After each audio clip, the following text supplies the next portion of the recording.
Non-Japanese on Reddit, what comes to your mind when you think of the country Japan? I remember reading about some really weird Japanese thing, but then it turned out only to exist in one town and even other Japanese people thought they were weird. The funny part of this is it's exactly how most of the world sees the USA. Almost everything they know is based on weirdos, assholes, and specific regional quirks, stuff most of us don't even realize happens/exists in the US. Funny you should mention it, that guy lives in my town, in Japan. He owns a bar called Hillbilly Heaven and is incredibly prejudiced towards Pac. The ironic this is, he's gay, so it struck me as somewhat ironic. I'd assumed that being a member of an oppressed group would make you somewhat more accepting of others. Guess not. The real Japanese bathrooms when I was there had floor-to-ceiling stalls and the toilet was a robot.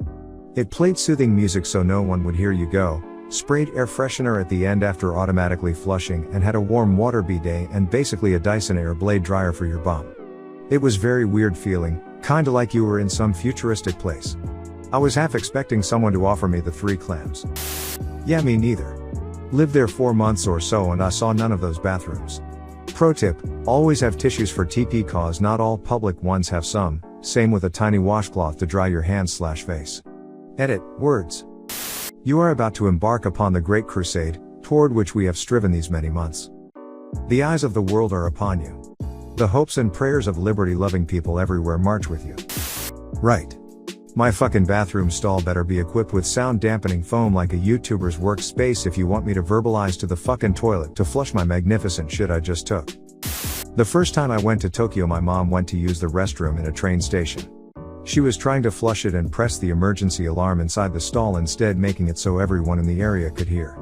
She was so embarrassed. Lol, something like that happened to me. I was pissed drunk and taking the subway home when I had the urge to puke. I found a large bathroom for handicapped people and puked my guts out everywhere. I went to flush but couldn't find the button and ended up hitting some kind of emergency button that opened the door. This wasn't in a hallway either, there were dozens of people walking outside and a few made eye contact with me. Shameful display. My family is from Osaka. Cities are quiet compared to Western cities, almost no car horns is the standout for me. Entire lanes of hundreds of quietly queuing cars. Surreal considering how most drivers around here lose their shit at a millisecond delay to their day. In my experience, Japanese cities are way quieter than other cities I've been to. Smaller cars and trucks, less traffic in general, nobody revving their engines or honking. Also, Japanese people tend not to speak loudly in public. It's almost eerie seeing a flood of humanity come out of the train station after a train arrival, but the only sound you hear is hundreds of footsteps.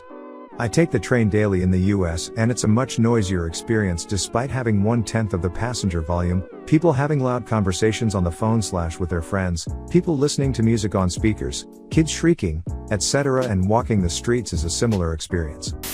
Yeah, in those day in the life of videos I've seen, of Japanese people, most have a hard day's work, which is only gets compounded worse when you have to factor in the commute time.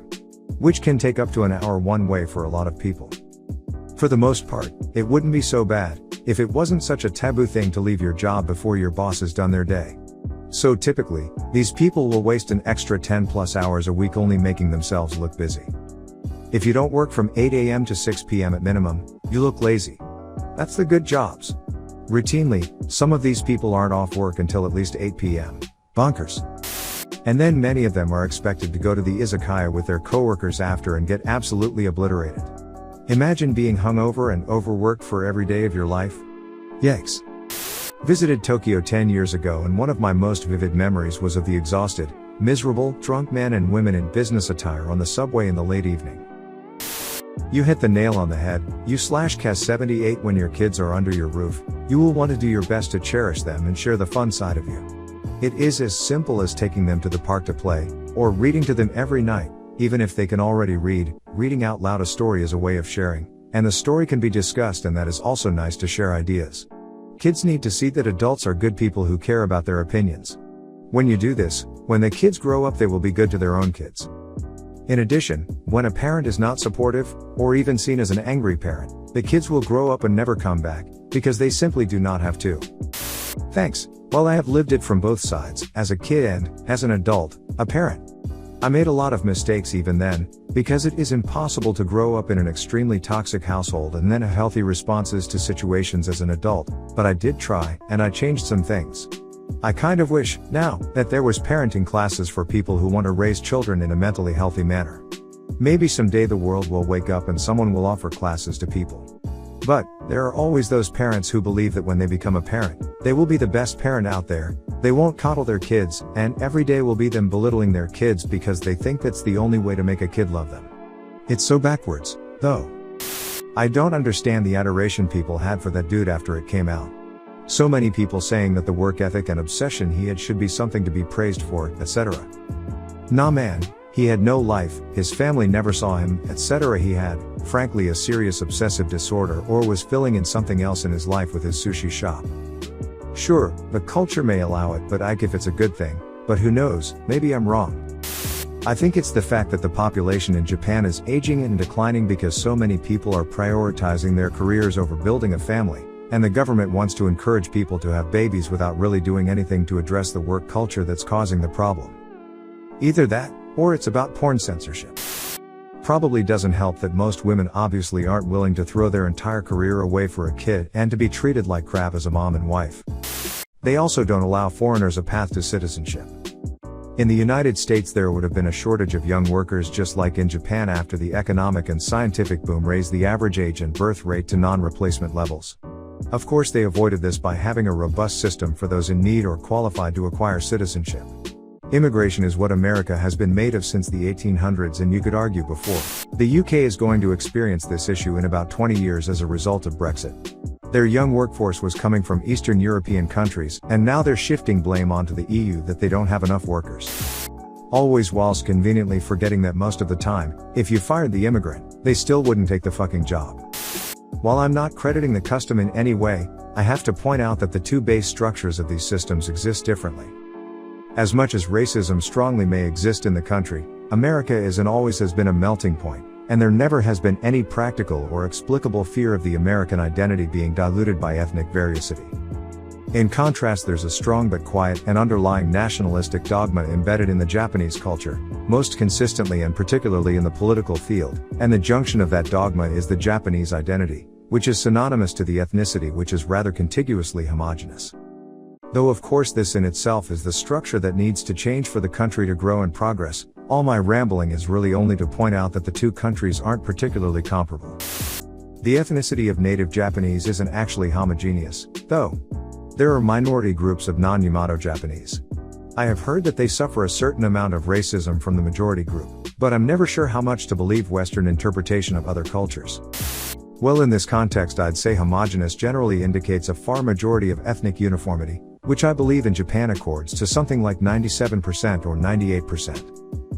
I'm not particularly educated on racist dynamics. I know it tends to be a far more silent ingrained prejudice in East Asian countries than Western countries, but anecdotally I can say that there's a disdain/negative bias towards people of darker complexions and a social idealism towards fair skin. I have a black Japanese friend who grew up there. Sorry, I think I inferred something you didn't actually imply. I took the implication of ethnic homogeneity to be that the Japanese identity is synonymous with a single ethnicity, which it isn't quite true. I mean, originally America only allowed white men to vote, and they enslaved black people. It changed somewhat after slavery was abolished, but non-whites weren't treated even remotely close to equal until very recently, and there's a way to go. Even as recent as 50 years ago my grandmother remembers that there was racism between different groups of white people. I don't know if I'd say it has always been a melting pot. As much as racism strongly may exist in the country, America is and always has been a melting point, and there never has been any practical or explicable fear of the American identity being diluted by ethnic variacity. That's not true at all. According to the census, the US was 88.6% white in 1960 and the Hart-Celler Act was heavily criticized for potentially causing a dramatic shift in demographics in the US. Others have pointed out that slavery equals immigration, but I would say that most of America's immigration history is also rooted in colonialism and local economies.